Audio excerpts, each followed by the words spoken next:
Oi, princesas, iniciando mais um vídeo aqui no canal. E como vocês viram aí no título, né, um vídeo um pouco diferente do que eu tô acostumada a gravar pra vocês. Aqui eu sempre gravo rotina, vlog, meu dia a dia como mãe de 5, né, gente?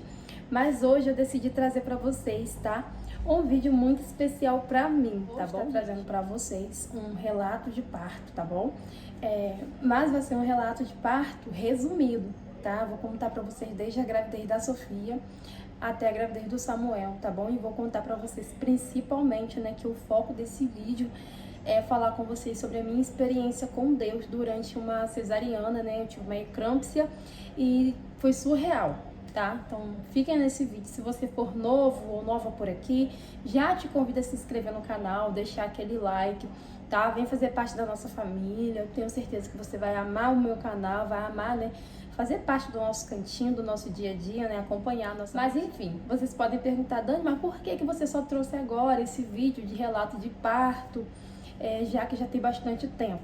Gente, então, eu acredito que quando a gente está no mundo, quando a gente está perdido com as coisas mundanas, a gente não vê o agir de Deus na nossa vida de uma maneira tão clara, tá bom? Como eu vejo hoje. Hoje eu posso contar para vocês vários testemunhos, né, que hoje eu sei que foram livramento, milagre, né, que foi de fato, de verdade, a mão de Deus na minha vida. Mas lá atrás, se eu contasse, eu ia contar como se fosse qualquer uma história, entendeu? Então eu acredito no tempo de Deus na nossa vida e acredito que chegou esse tempo, né, de eu contar pra vocês e quem sabe também edificar a vida de vocês que estão me acompanhando, que estão aqui, né, que entraram no vídeo através do título, tá, gente? Mas eu vou tentar ser breve, né, meu tempo é curto, porque Samuel dormiu, Samuel não está bem, como vocês sabem, né? Então eu preciso, né, também fazer um vídeo curto pra vocês assistirem do começo ao fim, tá? Porque é muito importante vocês assistirem do começo ao fim. Eu oro a Deus para que vocês sintam de fato e de verdade, tá, gente? A presença de Deus através desse vídeo aqui, tá bom? E vamos lá. Eu me casei com 14 anos, tá bom? Ia fazer aqui, acho que faltava 2 meses para eu fazer 15 anos, tá? Assim que eu me casei, eu comecei a tomar o ciclo 21, né? Que é o anticoncepcional. E mesmo assim eu engravidei da Sofia, tomando o ciclo 21. Aí tive a Sofia, que é a minha primeira filha, que hoje tem 9 anos, né? Fez 9 anos em setembro. Enfim, né? Depois de algum tempo, né, que a Sofia nasceu, passou o resguardo, comecei a tomar a Noregina, né, que é injetável, porque eu achava que não fez efeito por ter sido pílula, né? E mesmo sabendo que eu tinha tomado os dias certos, eu fiquei pensando que talvez eu poderia ter esquecido de algum dia, né? Mas enfim, gente, tive a Sofia, mudei para o anticoncepcional injetável, né, que foi a Noregina. E tomei a Noregina, comecei tomando Noregina. Até que eu comecei a engordar muito. Eu não tive sintoma nenhum, mas eu lembro que eu comecei a engordar, minha barriga começou a inchar. E pessoas começaram me perguntando se eu tava grávida, né? E eu falava: não tô grávida, porque eu tô tomando injeção, tô tomando anticoncepcional e tal, aquela coisa toda. Mas, pra desencargo de consciência, eu fiz uma transvaginal, né? Quando eu fui fazer a transvaginal, a médica já não conseguiu ver nada. Então ela mudou para uma ultrassom normal, né, por cima da barriga, e ali ela viu que eu já estava grávida de novo. Gente, estava com 6 meses de gravidez. No caso, já era a gravidez do João Vitor, e eu engravidei no resguardo, tá? Que João Vitor hoje tem 8 anos, né, que fez 8 anos semana passada. Né? Depois que eu ganhei o João Vitor, passou-se um tempo, né, passou-se alguns meses, eu e o pai deles, né, separamos, né, no caso esse foi meu primeiro casamento, onde eu tive a Sofia e o João, tá? Separamos. Daí eu voltei a morar com minha mãe, já não deu mais certo morar com ela, porque ali agora eu já tinha 2 crianças, né? Então, quando a gente separa e a gente volta pra casa dos nossos pais, já não é a mesma coisa, ainda mais quando a gente já tem filho. Mas enfim, com muita luta, com muita dificuldade, consegui, né, trabalhar. Comecei a trabalhar com doceria, comecei a vender bolo de pote na rua, eu levava os dois para baixo e para cima, mas vendia meus bolos de pote e conseguia pagar aluguel, tá bom, gente? Logo depois também Deus me abençoou e eu consegui, né, o benefício do governo, o Bolsa Família, que na época eu recebia 370. Eu lembro que meu aluguel era R$ 200, e eu tinha que fazer milagre com 170 para pagar água, luz e comprar comida para mim, Sofia e João. Mas em todos os momentos Deus esteve presente, né? Enfim, gente, passou-se um tempo, né? Eu já estava morando sozinha com Sofia e João. Comecei a ficar perdida na vida, sabe? Saía, andava com mais influências, né? Tinha umas amigas que me faziam achar que realmente, por eu ter separado naquele momento, eu deveria curtir a minha vida. Então, muitas das vezes eu ia na cabeça dessas minhas amizades, sabe? Saía para curtir a vida, né? Quando a Sofia e o João ia ficar com o pai, porque logo assim que a gente separou, né? Eles ficavam com o pai todo final de semana, e todo final de semana automaticamente eu ficava sozinha. Então, minha casa vivia cheia de amizades, né? De amiguinhas que não acrescentavam em nada na minha vida, muito pelo contrário, sempre me induziram a coisas erradas, mas que eu naquele momento que eu estava vivendo, né, eu não via como coisa errada, né? Mas enfim, passou-se um tempo. E uma dessas vezes, gente, que eu saí, sabe? Eu me relacionei com uma pessoa. Enfim, gente, eu lembro que nessa época, mesmo saindo, zoando, eu tomava anticoncepcional. Eu tomava um que tinha quase a mesma composição do ciclo 21. O Microvar. Eu tomava o Microvar, né? Que as pessoas até falam que tem a mesma composição do ciclo 21, mas enfim. Eu comecei a tomar o Microvar e em uma dessas saídas, eu me envolvi com uma pessoa, né? Numa festa e acabou. Se envolvemos ali, né? Se cada um seguiu sua vida, até porque, né, foi coisa de momento. Enfim, depois de alguns dias, gente, eu tomei o dia D. Mas eu já tava tomando o Microvar. Mas pelo meu medo mesmo, sabe? Eu acabei tomando um dia D. Depois de alguns dias, né? O certo é tomar o dia D no dia seguinte. Eu tomei depois de uns 2, 3 dias. Enfim, passou-se algumas semanas. Eu acho que passou mais 4 semanas, né? Um mês mais ou menos. Deste dia que eu saí, que eu acabei me envolvendo com uma pessoa. Tô olhando pra lá porque eu tô na frente da janela, tá? Às vezes enfim, gente, vou tentar olhar pra câmera, né? Porque eu tô olhando muito pra lá. Gente, depois que passou algumas semanas, eu lembro que minha menstruação atrasou 3 dias. E eu não me preocupei, mas uma amiga minha falou assim, faz o teste, só por desencargo de consciência. Gente, eu fiz o teste e descobri que eu estava grávida, sabe? Descobri que eu estava grávida. Eu tava assim, chocada, tava muito chocada, porque tinha um mês que eu tinha me relacionado com aquela pessoa e eu tinha tomado também o dia D. Eu achei que o dia D fosse fazer efeito, o Microvar fosse fazer efeito, nenhum fez efeito, nem o Microvar, nem o dia D. Só me causaram um problema ainda maior. Depois que eu descobri que estava grávida, que eu fiz o teste, que deu positivo, eu não contei pra ninguém. Ninguém sabia. Ninguém sabia. Eu comecei a sentir fortes dores, né? Muitas dores de cólica, mas não era tipo dor de cólica comum, era dor de cólica intensa mesmo, né? Logo eu comecei também a ter, eu não sei se eu posso falar a palavra, então eu vou deixar escrito aqui pra vocês saberem. Mas logo depois que eu comecei a ter essas dores de cólica, eu comecei também a ter, né?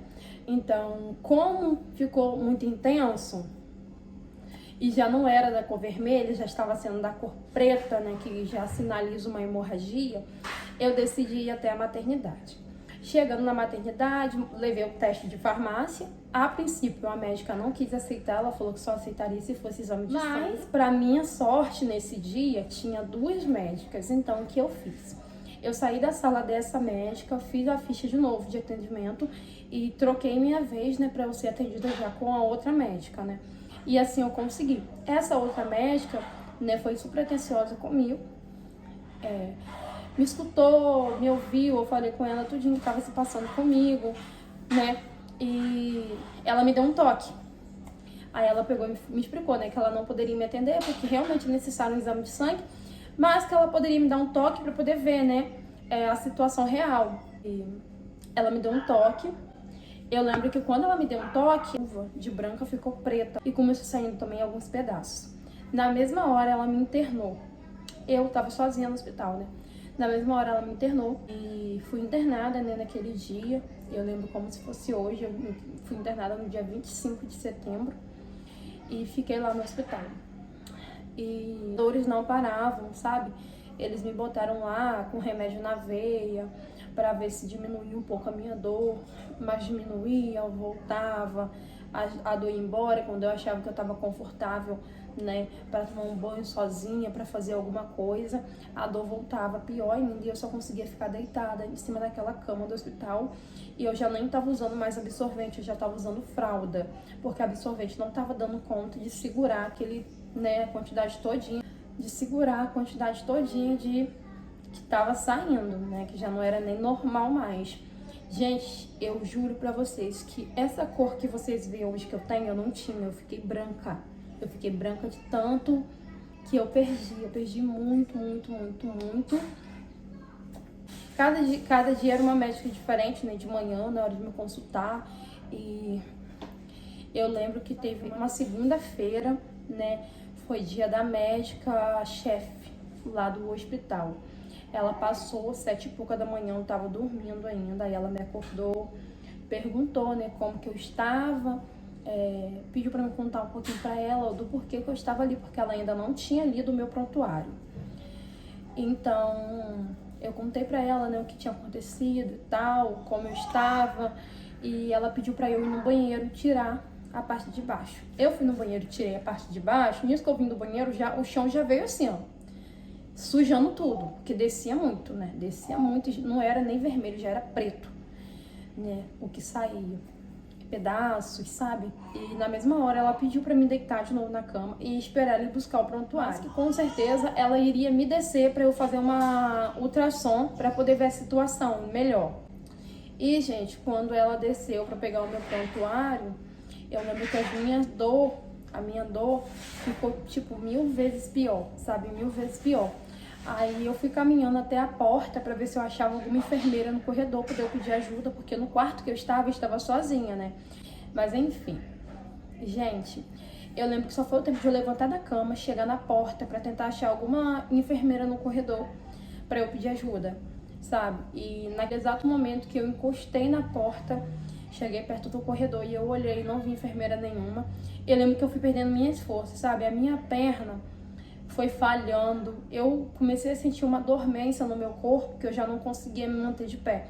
E eu caí, quando eu caí no chão, eu lembro que veio uma enfermeira gritando, a paciente caiu, e ali eu já apaguei, que depois que eu acordei, eu tava dentro do elevador, na maca, e eles estavam descendo comigo, tipo, às pressas, pra sala de ultrassom. Eu lembro que tinha muita gente lá esperando também, né, para fazer a ultrassom. Eu tava em cima da maca e como eu não conseguia sentir do meu pescoço para baixo, eu gritava muito, muito, muito, muito, porque eu achei que gente, eu não sei falar o que eu tava sentindo naquela hora, sabe, mas parecia que eu tava morta-viva, parecia que eu tava morrendo. Gente, a dor era tanto, mas a dor era tanta que só do fato de eu não estar sentindo do meu pescoço para baixo, eu fiquei desesperada. Gente, eu não sei explicar para vocês, mas mesmo eu não sentindo do meu pescoço para baixo, a minha região da barriga doía muito e eu sentia a região da barriga, mas eu não sentia meus braços, eu não sentia minhas pernas. E eu gritava e desmaiava, e quando eu acordava de novo já começava gritando, desmaiava também, tipo, eu desmaiei umas 3, 4 vezes assim, seguida, só nesse processo, né, da saída do quarto até a chegada lá embaixo na ultrassom. Quando chegou lá embaixo na sala de ultrassom, foi passada uma transvaginal para eu fazer, e eu não conseguia me movimentar da cintura para baixo. Eu sentia muita dor na região da barriga, mas como eu não conseguia me movimentar, eu lembro que precisou de 2 enfermeiras para segurar a minha perna, sabe? Dobrar a minha perna, cada uma dobrou a minha perna, né? Para conseguir fazer transvaginal. Quando a médica começou fazendo o exame de transvaginal, ela olhou para a enfermeira e uma enfermeira olhou para outra, porque eu não entendo o que tá passando ali na tela, mas obviamente elas entendem, né? A trompa tá rompendo. Se não correr com ela agora pro centro cirúrgico, ela vai ter uma hemorragia interna e não vai ter o que fazer mais. E eu comecei a gritar, pedindo pra elas me dizer o que estava acontecendo, e elas falando que elas não podiam me falar que era o protocolo do hospital, mas que depois eu iria entender, né? E que a partir dali, todo minuto era muito importante para salvar a minha vida. E que não tinha como fazer mais nada pela vida da criança, né? Então eu comecei a chorar, porque apesar de eu não estar sentindo meus braços e minhas pernas, eu sentia aquela dor muito forte na barriga. Eu lembro que a gente pegou um elevador que já deu direto no centro cirúrgico, e quando eu estava deitada na maca do centro cirúrgico, veio uma moça conversar comigo. Eu não sei se ela era psicóloga, eu não sei o que ela era, né, de fato. Mas ela me explicou que eu tinha que assinar um documento dizendo que eu estava ciente de que eu teria que passar por uma cirurgia. Gente, eu nem tinha ciência de nada que estava acontecendo. Não conseguia assinar também, porque a minha mão, eu não conseguia me movimentar, sabe? Eu não tinha mais controle dos meus braços, das minhas pernas, eu não sentia minha perna, não sentia meu braço. E eu falei com ela, né? Ela sujou meu dedo naquele negócio azul e botou a minha digital no lugar da assinatura. Me perguntou se eu, né, se eu aceitaria passar pelaquela cirurgia. Eu peguei e falei que sim, porque ela tinha me explicado que se eu não passasse, eu estaria com risco de vida. Naquele momento, eu só conseguia pensar em Sofia e João Vitor, sozinha naquele hospital. Sofia e João Vitor com o pai, e eu pensando que eu ia morrer e que eu não ia conseguir ver os meus filhos pela última vez. Ali eu fechei os meus olhos e eu fiz uma oração. E eu orando a Deus, pedindo para Ele me dar a oportunidade de continuar criando meus filhos, de continuar vendo meus filhos crescer. Eu lembro que eu fechei o olho, né?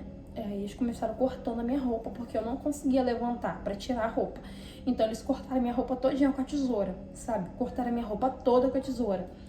Cortaram a minha roupa, vieram botando uns fios em mim, máscara de oxigênio, vieram fazendo os procedimentos. No meio da oração ali eu apaguei, né? Acredito eu que por conta do sedativo, eu apaguei. Eu lembro de ter acordado, gente, 3 dias depois, na UTI, entubada. E terminando a oração que eu comecei a fazer no centro cirúrgico, eu estava terminando lá. Pra mim, aqueles 3 dias que eu passei, parecia que foi 1 minuto, sabe? Parecia que eu fechei o olho e abri o olho. Então eu lembrei da oração que eu comecei a fazer dentro do centro cirúrgico e na minha mente eu tinha que terminar de fazer aquela oração. Mas quando eu abri meus olhos, eu já estava na UTI. Eu estava toda entubada, eu não conseguia falar, minha garganta doía, né, por conta do cano. E eu lembro que a enfermeira tava me dando banho, né? E eu tava de fralda também. E quando eu abri o olho, eu olhei pra enfermeira e eu vi que eu tava na UTI. E em pensamento eu continuei, sabe? Eu terminei a oração que eu fiz, né? Que eu comecei a fazer lá no centro cirúrgico. Porque na minha mente eu precisava terminar aquela oração. Eu não sei se eu ainda estava com efeito do sedativo, mas quando eu abri meus olhos que eu vi a enfermeira me dando banho, eu terminei essa oração e comecei a chorar. Não conseguia falar, era uma sensação horrível, sabe? No primeiro momento eu pensei em gritar, no segundo momento eu pensei em tentar levantar, mas só de eu virar os olhos e ver aquele monte de aparelho apitando, sabe? Aquele negócio assim, tipo uma cortina em volta de mim, eu pude perceber, né, o quão grave, né, era a minha situação ali no momento. E eu fechei os olhos novamente e acordei só no outro dia. Aí eu acordei só no outro dia de manhã. Enfim, princesas, fui lá pegar Samuel. Eu quero que ele acordou, mas enfim. Eu lembro, gente, que eu acordei no outro dia, né? E quando eu acordei no outro dia, de manhã cedo, o médico veio passar e retirou a sonda de mim, poder ver se eu tava conseguindo falar. Mas eu não conseguia falar, então ele pedia pra me sinalizar com o dedo, né? Mexendo com o dedo, eu tava com um aparelhinho no meu dedo também. Mas eu conseguia responder, né? As coisas que ele falava com o dedo, balançando o dedo, né? E ele entendia o que eu queria dizer. Aí eu acho que eu passei algum tempo lá na UTI. Eu não lembro quantos dias eu passei na UTI, gente, porque eu não sei se vocês sabem. Mas quando a gente tá doente, a gente tá na UTI, a gente não tem noção de dia e de noite. Então eu não sabia quanto tempo certo eu passei lá na UTI. Gente, que um dia antes de eu descer pro quarto, né? O médico me pediu pra sentar e chamou uma acho que era assistente social ou psicóloga pra conversar comigo, né? E ela conversou comigo e perguntou se eu sabia, né, o porquê que eu tinha passado pelaquela situação toda. E eu falei com ela que eu não lembrava de muita coisa, mas que eu lembrava que eu tava na sala de ultrassom e depois fui pro centro cirúrgico fazer cirurgia. Foi até onde que eu lembrava, né? Foi que eu falei com ela. Ela trouxe-me um potinho, sabe? Esses potinhos de exame. Ela me entregou e me contou, né, que eu tive uma gravidez tubária, que meu bebezinho já tava com 8 semanas e a trompa não aguentou, né? Não suportou o tamanho dele, porque ele tava crescendo ali. Apesar de ser um lugar totalmente apropriado para ele crescer, a gravidez estava evoluindo ali. Então a trompa não aguentou e começou a se romper. A hemorragia que eu estava tendo antes de eu ser internada já era sinal que meu corpo estava dando, né? De que não estava tudo bem por dentro, mas enfim. psicóloga. Enfim, ela conversou comigo sobre isso, né, e me deu um potinho, né. Ali dentro daquele potinho, eu não sei ao certo o que era, se era trompa, se era criança, mas ela disse que eu deveria levar no hospital para poder fazer a biópsia, né. Depois, gente, no outro dia, eu recebi alta da UTI, desci pro quarto, fiquei mais um tempinho no hospital. E, gente, eu lembro que quando eu saí do hospital, no dia que eu recebi alta, né, um médico foi lá assinar minha alta e falou comigo que eu não ia poder mais ter filho. Ele me explicou, né, que o que eu havia feito foi como se fosse uma laqueadura e que eu não conseguiria mais engravidar. E se fosse para eu engravidar, só depois de 5 anos, né, que a trompa podia se regenerar e eu conseguiria engravidar apenas com um ovário, que foi do lado direito, né, do lado esquerdo eles já tinham tirado a trompa. E outro médico falou que eu não ia poder ter mais filho, só depois de 5 anos, se eu fizesse tratamento. Gente, eu já saí dali assim, feliz da vida, porque eu já tinha Sofia e João Vitor, então pra mim tava ótimo, sabe? Um casal de filho, ótimo. Aí, gente, eu saí do hospital, quando passou 3 meses, eu comecei a tomar de novo, né, remédio. Eu comecei a tomar ciclo 21, voltei pro ciclo 21, né? E comecei de novo a fazer as mesmas coisas que eu fazia antes, por pura teimosia, porque eu tinha prometido que quando eu saísse do hospital eu ia voltar para os caminhos do Senhor. E eu ficava naquela, ia na igreja, mas final de semana saía. Ia na igreja, mas vivia mais errada do que certo, sabe? Então, eu ter esse costume de ir para baile era tipo o fim do fim, né? Porque eu não cresci vendo isso, eu não cresci tendo esse exemplo. Então, para mim, isso era uma coisa muito errada que eu fazia. Enfim, saí do hospital, né, com aquela notícia de que eu não podia ter mais filho e tal. Comecei tomando remédio durante um tempo. E, de novo, saí.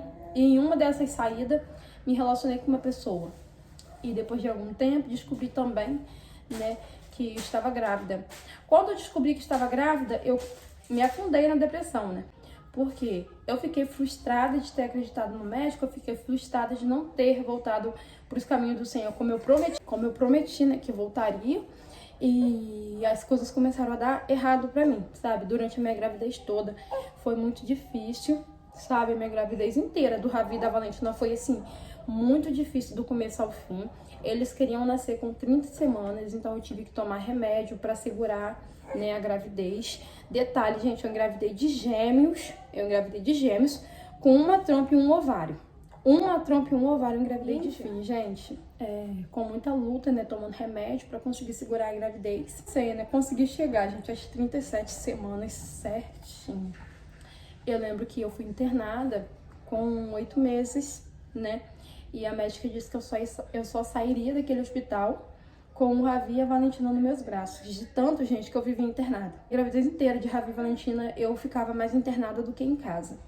Eu ficava mais no hospital do que em casa, de verdade. Eu estava sempre com algum problema de saúde e aquilo afetava, né, as crianças na minha barriga. Enfim, gente, fui internada com 8 meses para ficar lá até eu fazer 37 semanas completa, né, que é o início do 9 meses, para conseguir ter o Ravi e a Valentina. E assim aconteceu. Eu lembro que eu fiz 37 semanas em uma terça-feira. E eu lembro, gente, que na segunda-feira à noite a médica passou lá, né, dizendo que tinha marcado meu parto para terça-feira de manhã. Eu fui dormir com muito medo. Aí acordei a terça-feira, né? O parto estava marcado para 7 horas da manhã. Aí eu acordei, acho que era 6 e pouca, né? Minha mãe tava lá comigo nesse dia no hospital, né? Que eu fui ganhar a Ravi e Valentina. O parto tava marcado para 7 e pouca. Tinha eu e tinha mais outras 2 pessoas.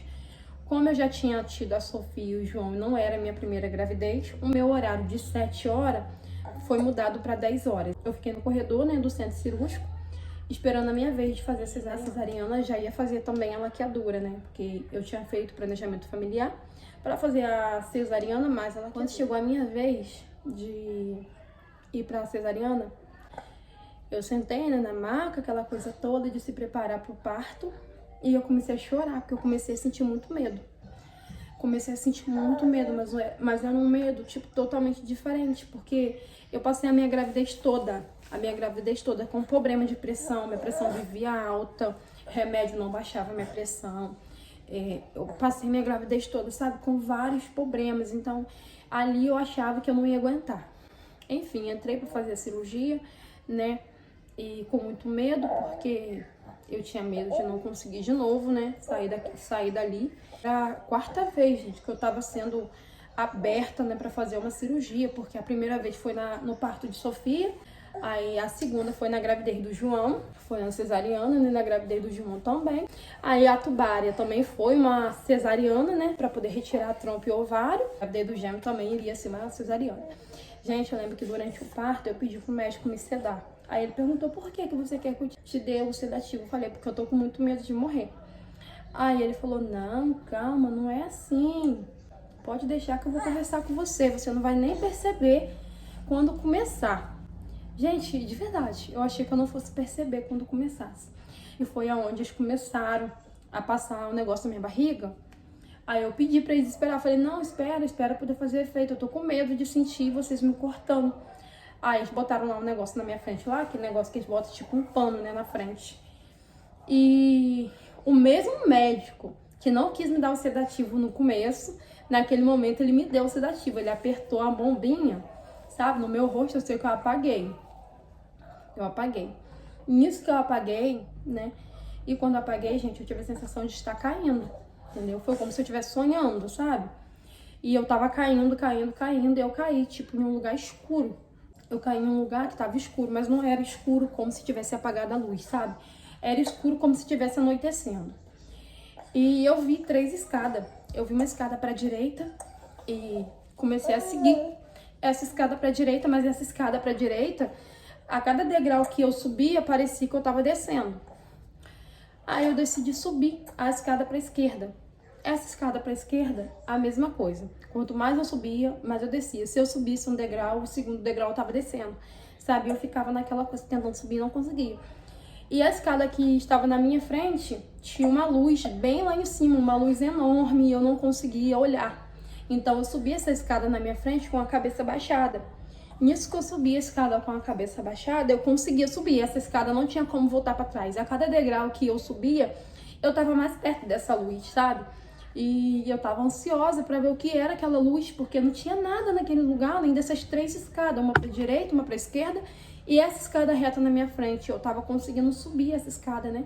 Gente, eu sei que do nada, quando eu tava perto dessa luz, eu não tava conseguindo olhar pra luz, sabe? Eu só conseguia subir a escada quando eu olhava pra baixo, sabe? Quando eu baixava a cabeça, porque a luz era muito forte. Então, como a luz era muito forte, eu não conseguia, tipo, subir a escada olhando pra luz. Eu tinha que subir a escada, mas olhando pra baixo. E começou uma voz muito forte no meu ouvido, sabe? Uma voz muito forte. Sofia, João, Ravi, Valentina. Sofia, João, Ravi, Valentina, sabe? Uma voz ecoando, sabe? Aquela voz ecoava, e eu tapava meus ouvidos até que eu abri o olho do nada. E quando eu abri o olho do nada, a médica tava do meu lado me chamando.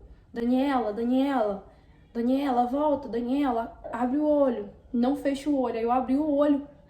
Aí ela pegou e começou falando, Sofia, João, Ravi e Valentina, são o nome dos seus filhos? Eu não sei se alguém tinha falado com ela, sabe, o nome dessa criança. Eu sei que foi isso que me trouxe de volta, essa voz, sabe? A voz dessa médica, né? Que no momento que eu tava voltando, eu não soube distinguir se era a voz de uma mulher, se era a voz de um homem. Eu sei que ecoava muito forte no meu ouvido o nome das crianças. E eu abri o olho, tipo, do nada, daquele centro cirúrgico.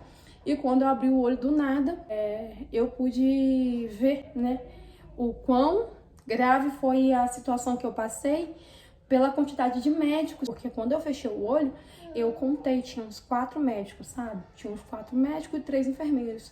Quando eu abri o olho, né, depois dessa situação, eu não conseguia contar, sabe? Eu não conseguia contar a quantidade de médicos que tinha ali.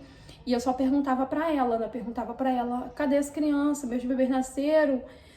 Porque eu não sabia o que aconteceu. Aí ela pegou e falou comigo, seus filhos são lindos, a Valentina é forte, nasceu chorando muito, gritando, tipo, ela tava tentando me fazer mesmo ficar acordada. Aí eu perguntei pra ela do Ravi, eu falei, o Ravi, cadê o Ravi? Aí ela foi e trouxe a Valentina pra eu ver e falou que o Ravi tava sendo cuidado, né? Que a Valentina tinha nascido primeiro, já tinha passado pelos cuidados, e que Ravi tava passando pelo cuidado, mas ali meu coração já doeu, sabe? No momento eu pensei que ele tinha nascido, né, sem vida, e eles estavam sem coragem de me falar. Enfim, me levaram pro corredor, depois trouxeram ele pra eu ver. Quando trouxeram ele pra mim, ele tava roxo, ele não tava branquinho, sabe, igual a Valentina.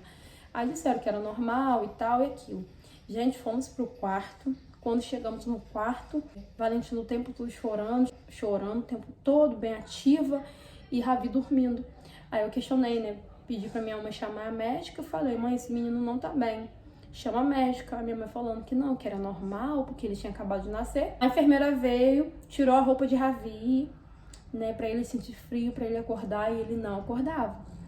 Aí botava meu peito na boca dele, ele não reagia. Enfim, gente, depois de muita luta, eu chorando, sem entender muita coisa que estava acontecendo ali, eu comecei a chorar, né? E veio a chefe da pediatria conversar comigo. E disse que Ravi nasceu morto. Eles reanimaram Ravi e que eu também quase perdi a vida, né? Que eles quase me perderam também, né? E no momento ali do parto, né? Nessa questão de me socorrer, eles preferiram me dar mais atenção do que dar atenção para Ravi. E ficou sem oxigenação durante alguns segundos, né? Ele teve asfixia perinatal, que é a falta de oxigenação no cérebro. E que ele precisaria ser internado, ir para UTI urgente, para receber os cuidados, né? E ali levaram ele lá para UTI. Levaram ele para UTI, eu tava muito mal. A médica vinha, apertava minha barriga, saía muito sangue num ponto da cesárea, mesmo costurado, sabe? E eu fiquei no hospital durante um tempo, né? Depois eu recebi alta, fui pra casa. Ravi foi transferido de hospital, foi para um hospital particular, ficou internado 19 dias, né, na UTI. Perdia muito peso, aí recuperava, aí perdia peso, recuperava. Enfim, gente, Ravi saiu da UTI com um laudo de paralisia cerebral. Esse foi o laudo que eu tive de Ravi, que ele seria uma criança que não teria vida, que ele seria uma criança que não falaria, que ele seria uma criança que não iria correr, que não iria brincar, que não iria ser como outras crianças, né? E que eu ia precisar cuidar dele do resto da minha vida, né? Eu ia precisar viver para cuidar dele. E eu fiquei com aquilo na cabeça, né? Não aceitei. Fiz propósito, sabe? Corri atrás mesmo. Mas enfim, gente. Essa é uma história que, se vocês quiserem, eu posso trazer depois. Gente, enfim, tive essa experiência linda durante a eclâmpsia, né? Ali eu vi que realmente foi Deus que me trouxe de volta e que se não fosse o agir de Deus na minha vida ali, talvez teria sido, né? Sim, talvez teria sido um fim pra mim, né? Eu poderia ter morrido ali durante aquele parto, mas Deus teve misericórdia da minha vida, me deu mais uma chance. Aí, depois de algum tempo, né, gente, a história de Samuel vocês já conhecem, né? Que eu engravidei do Samuel sendo laqueada. Como vocês já conhecem, gente, a história, né, do Samuel, que nasceu depois de 2 laqueaduras, eu quis frisar nesse vídeo, né, a minha experiência com Deus durante a minha eclâmpsia. Eu tive pré-eclâmpsia durante o parto e tive essa experiência com Deus também, né, durante essa pré-eclâmpsia, tá bom? Então, eu espero que vocês possam ter sentido, gente, o cuidado de Deus, sabe? Eu espero que vocês saibam também. Do mesmo jeito que Ele sempre foi comigo, do mesmo jeito que Ele sempre cuidou de mim, Ele também sempre está com vocês. Ele sempre cuida também de cada um de vocês, tá bom? E que vocês possam também, gente, em determinado momento da vida de vocês, conseguir abrir os olhos, sabe? E ver o quanto é maravilhoso, né? Viver essa vida, né? Que agora eu vivo, né? Que é uma vida com Deus, tá? Mas o vídeo foi esse. Espero que vocês tenham gostado. Tá? Consegui, né? Não chorar, que foi meu intuito, né? Que foi contar sem chorar. Mas é isso, tá bom? Beijos e até o próximo vídeo.